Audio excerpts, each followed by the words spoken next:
Sejam bem-vindos ao canal Tudo sobre Coluna e hoje nós vamos conversar sobre as fraturas da coluna tóraco-lombar. Essa é uma porção da coluna vertebral que envolve tanto a coluna torácica quanto a coluna lombar. Nós já falamos aqui no canal sobre as fraturas da coluna cervical na sua porção subaxial e também na junção crânio-vertebral. E hoje vamos falar sobre as fraturas da coluna tóraco-lombar.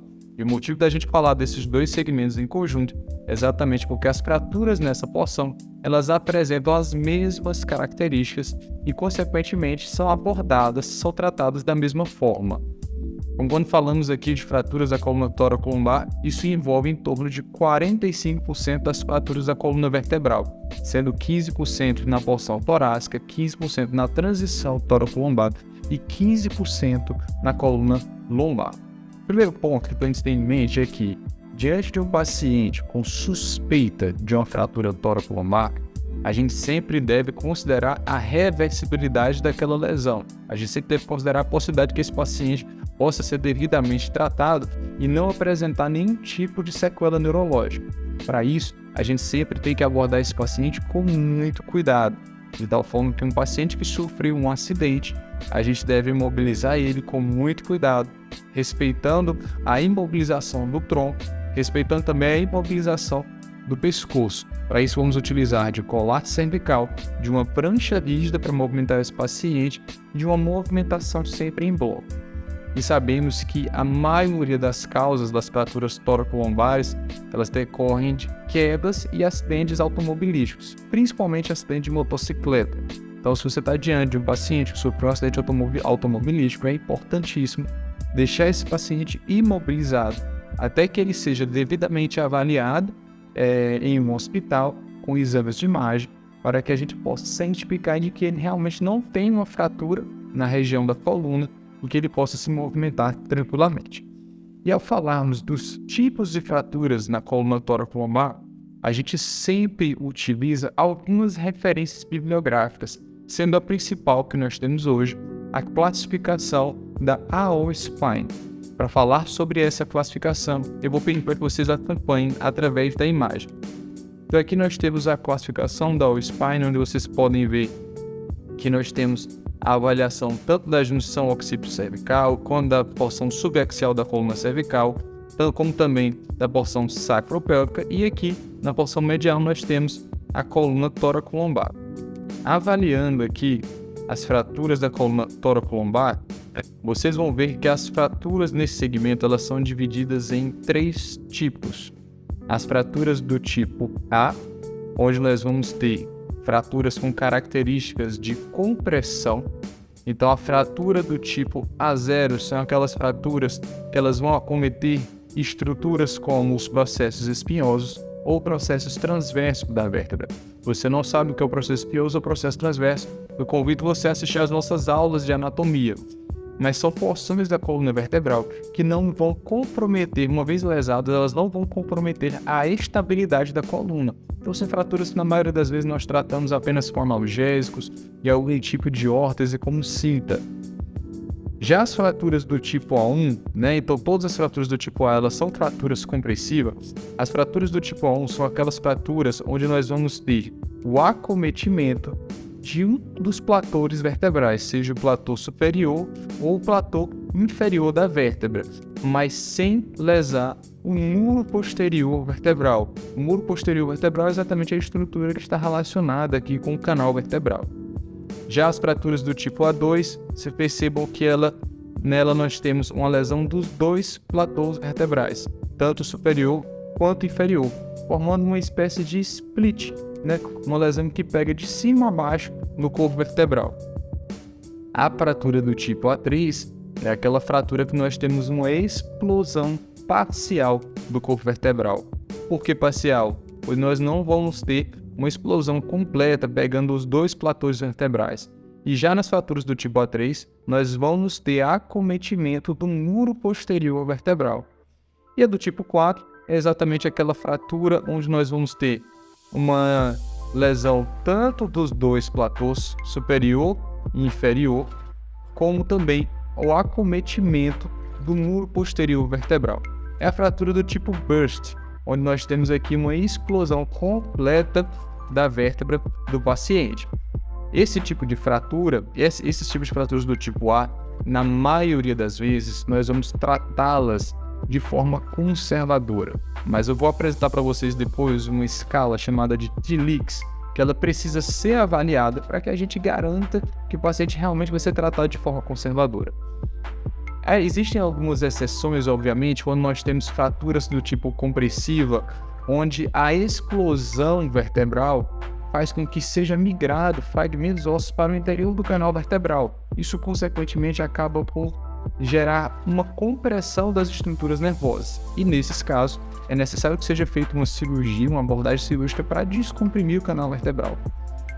Mas existe um ponto que é extremamente importante de ser avaliado quando falamos aqui de fraturas compressivas, que é a integridade do ligamento longitudinal posterior. É exatamente o ligamento que fica aqui na porção posterior do corpo vertebral.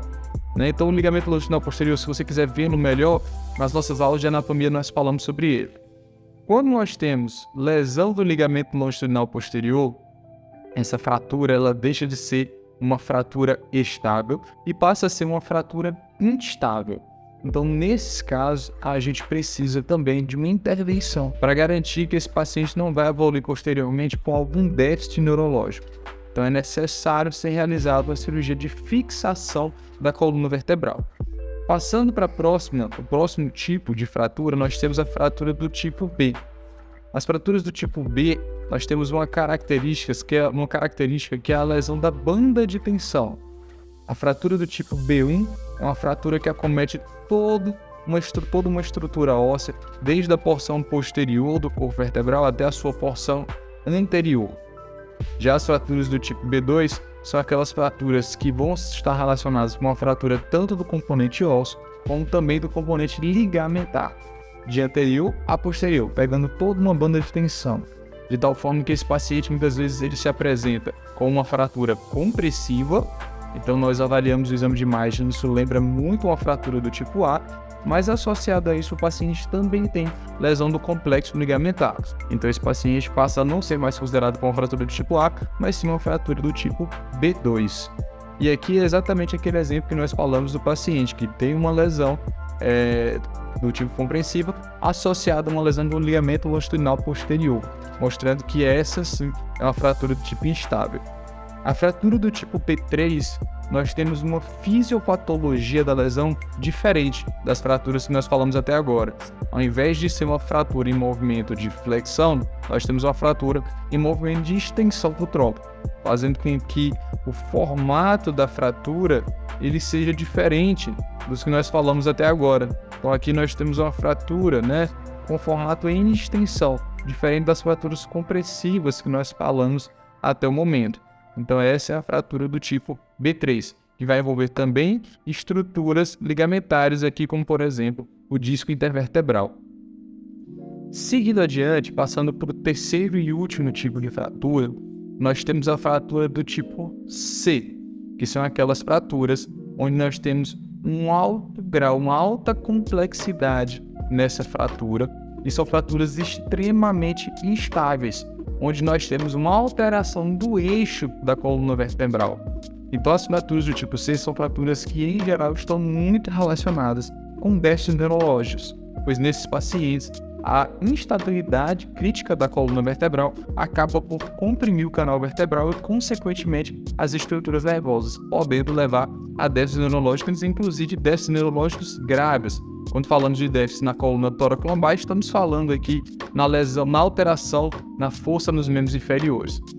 Então essa avaliação da força dos membros inferiores, para isso nós utilizamos uma escala chamada de ASIA, onde nós vamos classificar o paciente do ASIA A ao ASIA E, sendo o ASIA E aquele paciente que está excelente, sem nenhum tipo de alteração neurológica, e já os pacientes com ASIA A são aqueles pacientes que estão com déficit neurológico completo, sem apresentar aqui nenhum tipo de força muscular ou sensibilidade abaixo daquele segmento da coluna vertebral que foi lesado. Uma coisa que é importante termos em mente é que as fraturas do tipo B e do tipo C são fraturas instáveis, então são fraturas que vão precisar de uma fixação da coluna vertebral. Essa fixação ela é feita através de parafusos e hastes, como vocês podem ver nessa imagem. A utilização dessas estruturas é exatamente para garantir que, apesar da lesão que ocorreu, nós vamos ter aqui uma fixação que vai estabilizar a coluna vertebral. E por fim, eu queria mostrar para vocês também a classificação do TLIX, que é uma escala utilizada para ver se o paciente vai ter indicação ou não de cirurgia. Nós vamos avaliar a morfologia da fratura, a integridade do ligamento longitudinal posterior e o status neurológico do paciente, de tal forma que aqueles pacientes que apresentam uma fratura compressiva, ele pontua 1 ponto, fratura em explosão 2 pontos, uma fratura translacional ou em rotação 3 pontos, e aquelas fraturas em distração 4 pontos.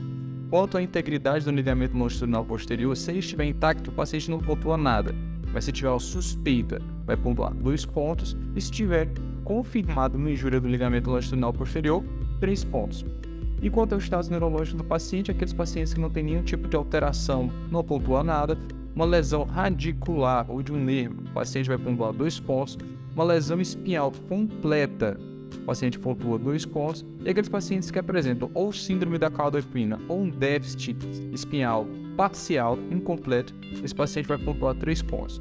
Dessa forma, ao somarmos esses 3 fatores, os pacientes que tiverem uma pontuação total de 0 a 3 não são pacientes candidatos à cirurgia, e os pacientes que tiveram uma pontuação total maior do que 4 são pacientes candidatos à cirurgia. E já aqueles pacientes que pontuaram exatamente 4 são pacientes que precisam ser avaliados caso a caso para a gente definir se vale a pena ou não abordar cirurgicamente esse paciente. Então esse foi o nosso vídeo falando sobre as fraturas toracolombares.